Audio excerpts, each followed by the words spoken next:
Hello, শোনো। আজকে আমি একটা ভিডিও তুলছি কী জন্য জানো? এই দেখো, এই দেখো, এটা কি জানো? এটা হচ্ছে আমার হাত। আমার হাতে হচ্ছে এই অবস্থা। এবার এটা হাতে কি পরেছি বলো তো?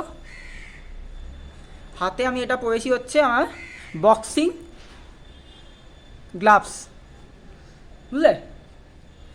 আমি তো কুংফু ক্যারাটে করি, ভালো করেই জানো। তোমরা তো ভালো করেই জানো আমি কুংফু ক্যারাটে করি। এবার কুংফু ক্যারাটের মধ্যে কিন্তু বক্সিংয়ের ব্যাপারটাও কিন্তু কুংফু ক্যারাটের মধ্যে আছে।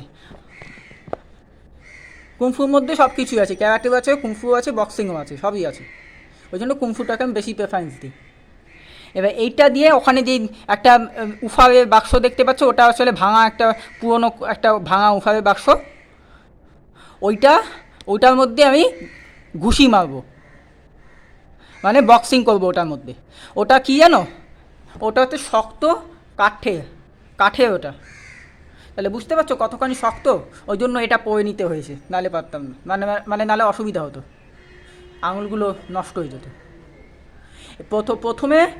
প্রথমে এটা শক্ত করার জন্য, মানে হাতটা শক্ত করার জন্য প্রথমে আগে তুলোর মধ্যে আগে বক্সিং করতে হয়। তুলোর বক্সিং ব্যাগের মধ্যে, বক্সিং ব্যাগ নানা রকমভাবে পাওয়া যায়। প্রথমে তুলোর বক্সিং ব্যাগ কিনে ওর মধ্যে বক্সিং করতে হয়।